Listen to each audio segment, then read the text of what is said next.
A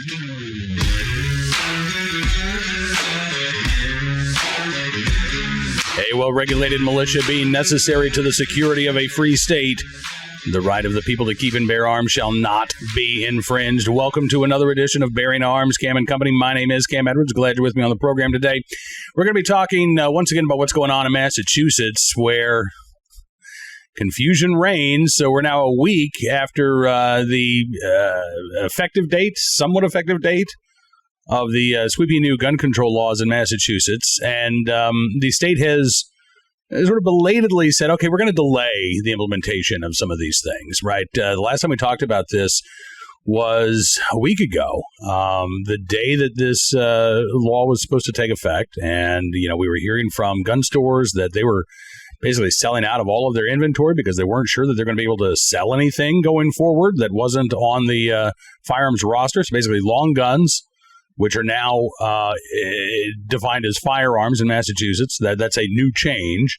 None of those long guns were on the roster of firearms that were approved for sale in Massachusetts. Then you had the new training requirements that were supposed to take effect, but the training curriculum hasn't been written by the state of Massachusetts. And again, August 1st comes, and there's been basically no word from the state. Well, there has been some word now. Over the past couple of days, the state has let firearms instructors know that, okay, you can keep going for now anyway, while we're writing this new curriculum. But this is ridiculous. They had over a year to craft this legislation, and they did so in such a way that it is still, to this date, impossible to really know what's going on. The lawsuits have started, thankfully, and so hopefully we'll get some relief in court. But we're going to be talking with Nolan and Derek Hubbell, firearm instructors from Boston, here in just a moment or two about the latest, as well as a upcoming rally at Boston Common, where they're hoping that gun owners will turn out in force to show their objections to these new infringements. Before we get to that conversation, let's talk about this for a second. Economists are warning us about massive tax hikes that could hit your IRA and 401k hard. With inflation rising and global uncertainty, it is no wonder that central banks and many Americans are turning to gold. If you haven't thought about gold yet, now's the time. Trust Priority Gold to help you diversify your savings with gold and silver. Text GOLD into 800-405-GOLD for a free gold info guide and see if you qualify for free shipping and storage. Experts agree physical gold is one of the best ways to fortify your savings. Act now to get your portfolio working for you while the market is golden. Text GOLDEN to 800-405-GOLD to learn more. That's GOLDEN to 800-405-GOLD. Now let's talk about what's going on in Massachusetts, the latest with Nolan Howard and Derek Hubbell. Take a look and a listen. Nolan, Derek, thanks so much for coming on the show today. It's good to see both of you. Thank you. Likewise. Yeah, so I just got to ask, first of all, what has the past week been like here with some of the provisions of Chapter 135 now in effect? Can you conduct training? Is that still a no-go? I mean, the last I saw, the Massachusetts State Police said as of August 1st, the new training requirements were in effect, even though the new training curriculum hasn't been written yet. We can. It has been basically put on pause until October 23rd. Yeah. Okay. So they've hit the pause button while they're writing this curriculum. What has been the reaction from, folks who are trying to get their training? Have you all seen a rush on folks who are starting to apply now, saying, okay, I better get this done now before these new requirements kick in? A lot of people actually don't know, for the most part. The reason being is because it's not the bill is not being talked about like by mainstream Massachusetts media. Yeah. So when I get calls from people trying to book a class, I'll answer and talk to them and just give them a very fast rundown of, hey, this is the deadline. And they were like, I had no idea. So it's the kind of like snuck up on people. And that has made it so there isn't really that like big rush, I would say, of people scrambling unless they already know or in the know about this. Right. Yeah. Go ahead, Nolan. I'm sorry. It's the same thing for me. Like I tell people, I had past students saying, hey, I applied for my license. I'm like, hey, you might want to get it in because October 23rd, there's like a deadline for a new curriculum. and there's nothing that I can do about it after if you pass that threshold. So you may have to do the whole thing over. So I've been talking to people that took my class in the past year and a half, for the ones who are still procrastinating, unfortunately, just to get in, because if not, there's really nothing I can do or anybody can do. So it's like you would have to follow the new procedure, whatever the state's whenever they're gonna get to it. So yeah. And you're right about the media coverage. I mean, I'm here in Virginia, so I'm looking at things, on the internet and through a distance, but I've been amazed at just the tone of the coverage. I mean, there's so much talk about this bill being, almost exclusively about, ghost gun bans and bans 3D printing. I've seen really zero coverage of the impact to trainers, to would-be gun owners, the impact on gun sales in the state. Do you think the media is intentionally trying to downplay this, or do you think we've got reporters who don't know this issue, who are completely clueless about what's actually in this bill? I think it's a mixture of both. Yeah. You have to, one, understand that a lot of the news that's pushed in Massachusetts is going to end up having some kind of liberal bias for the most part. But the other thing is that I think that they're wholly ignorant and not in a bad way. Like they just don't know. I've contacted a news reporter at Channel 5 that covers a political subject matter, and have just tried to inform, hey, here's this whole email that I received. If you'd like to look into it, and hopefully, whether they want to run a story on it or not, but I would say they would be the first people to actually be discussing it, on the mass general public accessibility type news platform. Yeah. Well, is that one of the reasons why you want to have this rally, just to obviously get gun owners together, but to even raise awareness of what this law does? So, yeah, the point of the rally would be for awareness, most definitely. A lot of people that are in the 2A space, people that are gun owners already, they're the ones that know about it. Maybe they might not know to the full extent all of how the bill is going to function. A lot of people still have questions about, hey, this passed, or can I do this, or can I do that? They're unsure of what they can purchase or if they can build something.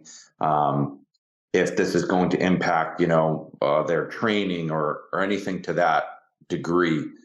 So getting them informed properly of everything that we know at the rally is going to benefit them, but also just help to potentially get anybody that doesn't have any information already, maybe people that are moderates, maybe they're not truly active in the gun space. They might own one gun, maybe they own no guns, and we feel that everyone should know, because if this can happen to that particular set of rights, then it could happen to any. I mean, this happened behind closed doors. They did this without public involvement the second time around. The first time that Rep. Day had gone, he was only speaking to very small audiences. Like he went to, I believe, like 11 clubs throughout the state.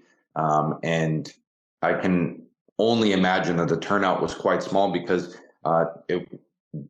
the dates weren't like readily known in advance to a lot of people. So, you might not have been able to get to the club in time to talk to this person. So when they say that they had public involvement, it's not a good, I would say, example of how the constituents actually feel, because it's such a small fraction. Yeah. Well, and Nolan, I mean, the way this was written, again, so Michael Day goes off on his listening tour, and some of those stops, it was the audience listening to Representative Day and gun control activists, right? In fact, there were complaints about that. He said, all right, we'll kind of switch things up a little bit. But, as you say, this bill went through so many revisions. The House introduced their version, mass opposition. So they pull it back. The Senate passes a very different version. Then they meet together behind closed doors. They come up with this, compromise bill that nobody has public input on, right? Because basically the day after they introduced it, they vote on this. Nolan, this just leaves the content of this law is bad enough, but the process of how this was put in place is also, I think, something that is worth talking about and worth criticizing, because this is not, to me anyway, this is not how the sausage should get made here. Right. I mean, the way they did it, they just wanted to rush it. So, see, hey, we did it. There's no way that these people could have read 116 pages within 24 hours. It's unheard of. And I think if a lot of former state reps kind of went back and actually read the bill and stuff, they would probably have a different outlook. And I think it's like either Monero's this is his last year in the House. So this was kind of like his bread and butter to say, hey, look, I did something for the people that voted him in. And I think it was just for like a political stunt, and it just really wasn't true and genuine, like especially when they came into Roxbury. No one in Roxbury knew that Representative Day came because no one knew about it. Even when I was shocked when they did, oh yeah, we're coming this day. I'm like, and a lot of people were mad. So it's like they didn't know about it. So he just wanted to rush it, and it's a travesty. So that's all. Well, I am glad at least that was it the state police that reached out and said, okay, you guys could keep doing the old training until October? Yeah. And when was it? That had to have been like July 31st or August 1st. I mean, because I know I talked to you, Nolan, just a couple of days before this law took effect, and you said you hadn't heard anything from the state police. Yeah, we didn't hear anything until like what? They emailed us a couple of weeks ago, Derek?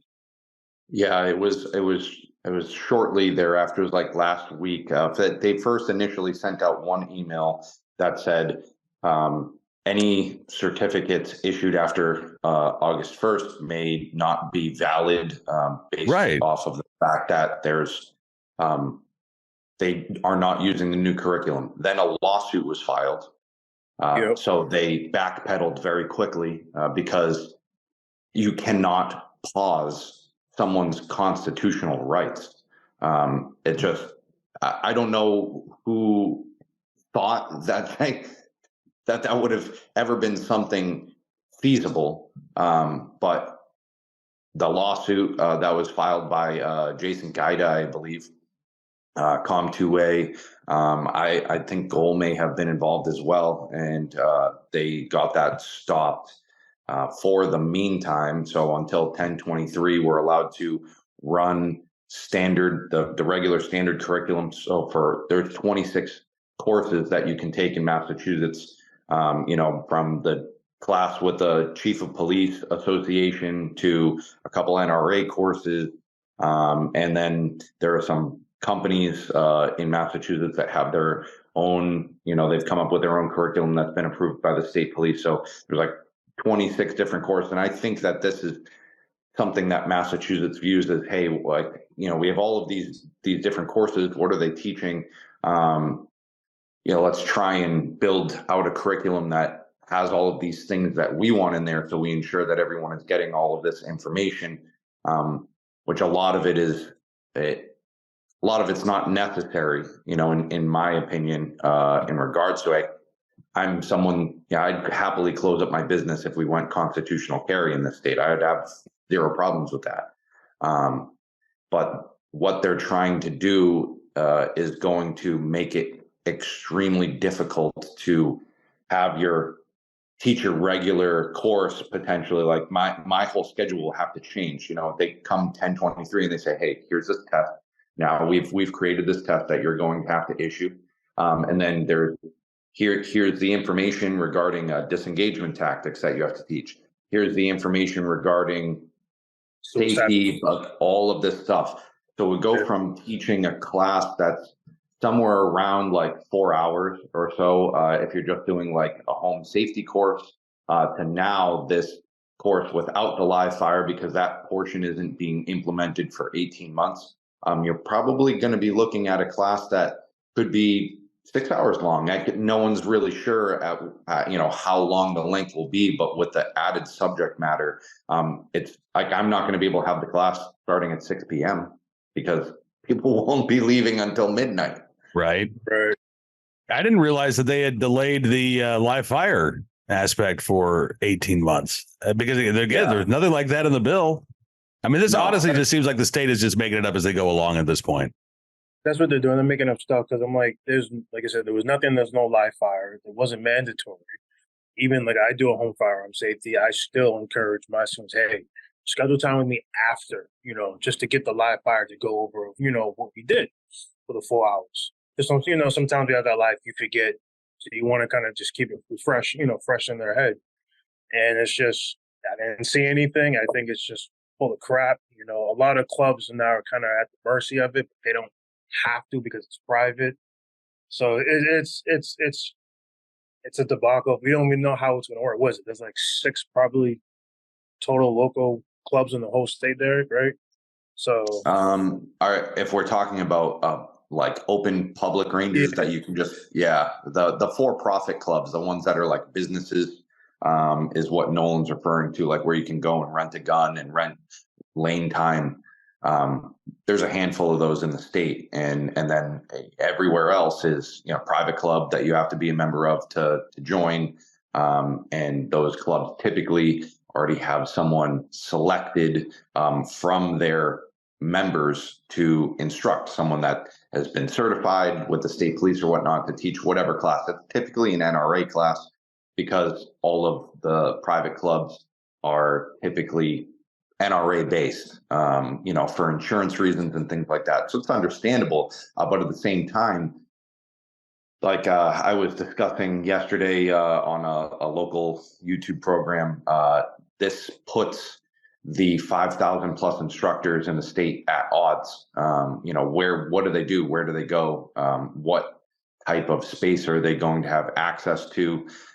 If the clubs are willing to work with the instructors, then there may be, it might not be too bad, but you're going to see a lot of these people start to drop off. I've had a couple people that are instructors already tell me like, hey, I don't know how I'm going to be able to hold the class once this new curriculum comes out, or once the live fire portion gets put in play, because they just don't have the connections, the access or the time.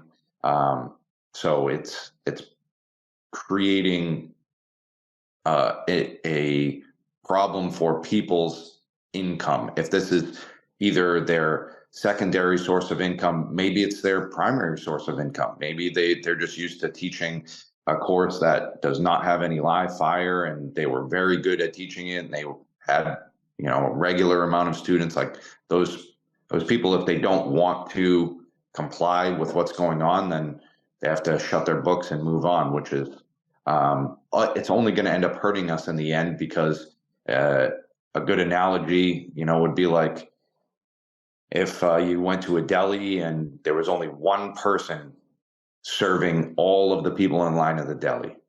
You're going to have a big traffic jam. People are going to start getting aggravated, and then they just kind of give up. I don't need deli meat today, right? So then you're going to end up with people saying, I'll try this some other time. Then they forget. I've seen this happen before, just with people even taking the course and then forgetting, or they lose their certificate or something. Years goes by, they contact me. Hey, Derek, I lost my certificate. And I'm like, yeah, you took a class with me 2 years ago. So these are things that I think we're going to end up seeing exacerbated to a large degree. Is it's just going to, it's what they want. They want people to have a hard time accessing their right. Yeah, no, absolutely. I mean, you're right. That's not a bug. This is a feature of the bill, right? Because I think the intent is to chill the exercise of the Second Amendment. By the way, I'm not sure what happened to Nolan there, but hopefully he'll be able to rejoin us here in a second. Hey, there we go. All right. So before we wrap things up here, give us the particulars, give us the details on this rally that's going to be taking place. When, where, and how can folks get involved? So the rally is going to be August 24th at 10 a.m. It's at the Parkman Bandstand in Boston Common, which is if you live in the state, most people know about it if they know about the Boston Common. It's kind of like you can't miss it. It's a big dome-shaped type podium, circular stage, and if anyone is looking to help, they want to offer assistance, they can send an email to me at 2abostonrally@gmail.com. We're looking for people who have an interesting story that they'd like to tell in regards to, like, maybe they own a firearms business and how impactful it's been to their community. Or it could be someone who's fought, an infringement on their right or that's always a great story. They have firsthand experience and knowledge of how difficult it was potentially to, either try and get their license granted to them through some type of like process where they had to sue. So there's plenty of people out there. I'd love to speak with them. We are looking for someone that has like an EMT certification, as we're looking for like 1 to 2 people to provide any type of medical assistance if need be. It's August, it can get hot and humid up here. So people are going to potentially have issues with heat stroke, things like that are just kind of common to rallies and marches and things like that. So we're always looking for help like that. Waters, people to hang flyers, and potentially we're going to need some people that are very well organized, because we are hoping that we have these petition sheets to turn this law into a ballot measure. And if we do, the sheets are listed by county. So this has to, be someone with great organizational skills to be able to have these all separated and take good care of them. Because if you have an errant pen mark, a coffee stain, anything like that, the whole entire petition sheet with 25 signatures will get thrown away. So it's a very, very strict process. We are going to have some tables set up, and hopefully we have these sheets given to us by the state in time, because then we can start collecting signatures early. We only have 60 days, I believe, is what Toby told me yesterday in my conversation with him. So 60 days to get 50,000 signatures is the requirement, but obviously if you get 50,000, you're going to have, let's just say 5,000 that get thrown out or something like that. So we'd like to try and get 70 Toby is shooting for the moon, but he'd like to get 100. I think it's possible if you tell everybody. I know a couple people that I know say they can get like 10 to 15 people per people. So it's just, you just have to let people know, hey, if you know people, like I said, I'm the president of NAGA, my group, the National African American Gun Association in Boston. I know right then and then, that's like, I got like 15 plus people plus instructors who know people. So it's like, you got to know other people. You know people, just tell them, like, hey, if you live in the Boston area, meet me here. Here's your ballot. Give it back to me, whatever. So it's just word of mouth and social media, like you said, news, audio, it's just wherever. So I know when I talk to Goals personally, when I talk to Mike, he's saying to me that probably next Tuesday or Wednesday, they're going to try to pass in everything, but we'll see. So that's what they're trying to push. All right. Well, listen, again, I appreciate you guys joining me on the program. We're going to stay up to date on this, and would love to have you back again before the rally on the 24th, so we can give folks a reminder. But thank you guys for not rolling over, for not giving up, for standing and fighting against frankly, a state government that wants to eradicate this fundamental civil right. And, I know that there are a lot of politicians in Massachusetts who'd be perfectly happy to see the Second Amendment, written out of existence. But, again, there are tens of thousands, hundreds of thousands of gun owners still in Massachusetts.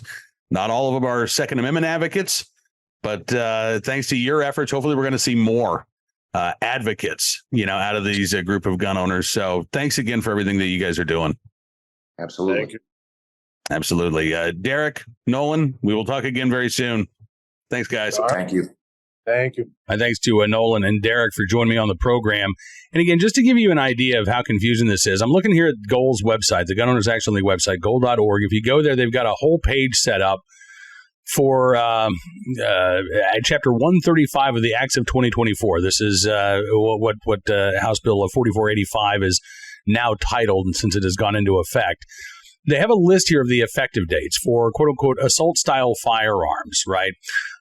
There is multiple dates about grandfathered firearms, things of that nature, one of which dates back to 2016, another dating back to 1994. But then the important one is August 1st. They say the grandfather date for any, quote, assault-style firearms possessed, purchased, and registered on or before August 1st of this year, preventing them from being unlawful, according to the new law that applies to enumerated assault-style firearms, duplicates and copies, as well as those that meet the new two scary features test. So basically all, quote-unquote, assault-style firearms, including unfinished or home-built firearms. The licensing provisions, they say, possibly the last day that new license to carry and firearm ID cards will be issued would be October 23rd. Without a certificate from the state showing that the applicant has taken one of their required training courses under this new curriculum. Possibly, but we don't know for sure. And as Goal says, there's no mandatory timeline for the state police to develop that new curriculum. They do note that licenses issued on or before August the 1st are grandfathered regarding the new training requirements when it comes to renewals, but we're still in this weird limbo where the state has told firearms instructors, okay, yeah, keep going as you've been going until October 23rd. Who knows what happens on October 23rd if that curriculum has not been developed. And then, of course, you've got to have the firearms instructors get certified. So this isn't going to be over in October. Then there are deadlines for registration and serialization. The state has up to 1 year to put this registration system in place, but as Goal says, there doesn't appear to be any grace period for the mandatory registration of firearms starting on October 23rd. So even if the registration system isn't in place, you may still be forced to comply with a mandate that is impossible to comply with. Also, October 23rd, Goal says all guns in the Commonwealth that don't fit specific exemptions must be serialized. If they're not, the state must have a system in place to issue and register new serial numbers anyone who requests them. And then next July 25th, the state has up to a year to establish the serial number request and issue system, which, again, starting in October, you have to serialize all of your firearms. If you don't, then you're breaking the law, but the state has until next July to come up with a system where you can actually request a serial number. Again, that's another problem here, right? As far as retailers go, again, we were told, and retailers got no guidance whatsoever, that the effective date was August the 1st, maybe August the 2nd. And again, all of these long guns that are now considered firearms would have to be approved for sale. Well, according to the latest guidance from Goal, October 23rd is also now possibly the last date that any retailers can sell any firearms, because whether accidentally or not, all firearms, including long guns, are now included in the new definition of firearm, and firearms are subject to the roster regulations. Goal says that it's unclear as to whether the existing rosters will remain in place or if the state will create new rosters, which, again, is going to take some time. So we've got a little bit of a grace period, I suppose. But this, as I said to Nolan and Derek, I mean, it really does seem like the state is just making it up as they go along at this point. So we'll keep you updated on any additional information coming from the Gun Owners Action League, as well as updates on the litigation. You now have 2 lawsuits underway challenging the licensing and training aspects of this new law, but there are more lawsuits that are anticipated in the days to come. All right, before we get to today's Armed Citizen story, our good deed of the day, and our recidivist report, let's talk about this. You know, Kamala Harris and Tim Walz, they are leaning in hard on a ban on so-called assault weapons on the campaign trail. And with the volatility from this election, our national debt just breaking $35 trillion for the first time ever, there has never been a better time than now to consider physical gold or silver as a way to protect your savings. If this election goes sideways, there's a good chance that things are going to get even worse. Now, the good news is that there's something you can do now ahead of whatever future chaos might be coming. Wealth Protection Research has found a gold partner in Sasco Gold that specializes in helping everyday Americans protect their retirement accounts like 401ks, IRAs, or TSPs using a loophole that allows them to convert into physical gold or silver tax and penalty free. You can find out more by texting the word TRUTH to 76626 to learn more. That's right. You can break free from your captive retirement account and enjoy the peace of mind knowing that your retirement savings are now stored in physical gold and silver that you control. If you're interested in learning the truth about how you can protect your retirement with gold and silver, you can get a free gold investment kit that explains it all from Sasco Gold just by texting TRUTH to 76626. Drew from Sasko is standing by waiting to help. Just text TRUTH to 76626 and tell Drew that Cam sent you for your free gold investment kit. Text TRUTH to 76626 now. All right. In today's recidivist report, we will turn to the mean streets of Chicago, where CWB Chicago reports that a felon who was on an electronic monitoring device apparently escaped from that electronic monitoring, and then several weeks later went on to allegedly violently mug a 92-year-old man at an ATM. The question is, why was this guy even out on electronic monitoring? 26-year-old DeMarco Roby had been held in jail for a pending armed habitual criminal case. But that ended back in February when a judge, reviewing his pretrial conditions under Illinois' Safety Act, rejected the state's request to keep him in custody and instead sent Roby home on an ankle monitor. CWB Chicago reports that an escape warrant went out for Roby on July the 3rd after he allegedly left the home where he was supposed to be on house arrest and never went back. Apparently, he must have cut off the GPS monitoring device because otherwise, why wouldn't they have just tracked him using the GPS device? Instead, it was a few weeks later, July 31st, Roby and an unknown accomplice allegedly watched as a 92-year-old man withdrew money from an ATM at a Citgo. After he completed the transaction, Roby and his partner allegedly moved in. Roby, accused of punching the nonagenarian in the face and the body, knocking him down to the ground, and according to prosecutors, forcibly taking his wallet. A few hours later, Chicago police arrested Roby and then charged him with robbery with a victim over the age of 60, also charged with escape. And a judge has decided to detain him, at least temporarily, because he posed a safety risk. In her order, Judge Shauna Boliker mentioned Roby's convictions for robbery in 2015, burglary in 2016, 2 felony gun cases in 2018. He was also charged with escaping from electronic monitoring 6 years ago, but prosecutors dropped that charge when he pleaded guilty to the gun charges. So in 2022, he's now on parole for the gun cases. At that point, it would be, I guess, felon in possession.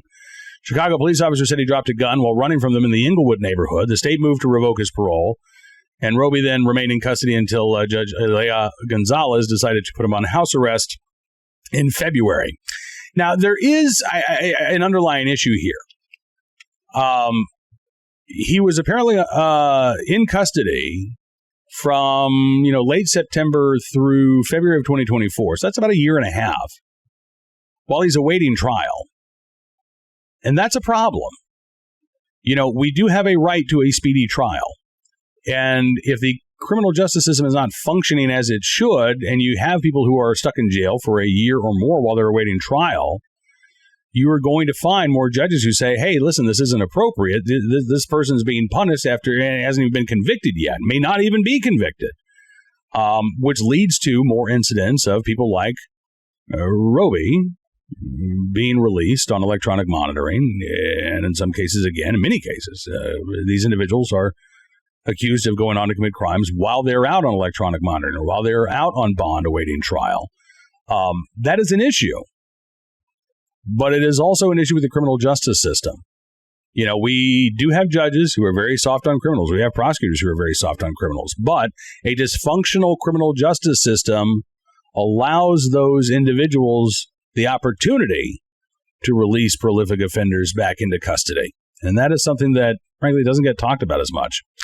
All right, today's armed citizen story from St. Louis, where a teen robbery suspect has passed away a couple of weeks after he was shot in what police are describing as a justified use of force.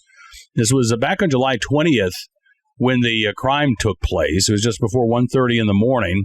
According to the KTVI TV in St. Louis, police responded to a call for shots fired around South 9th Street and Russell Boulevard. When they got there, they heard several gunshots. They also saw the occupants of a white SUV pulling an individual into the vehicle before they fled the scene. When they spoke to the victims there, they said that the vehicle, their vehicle was parked, and they were inside.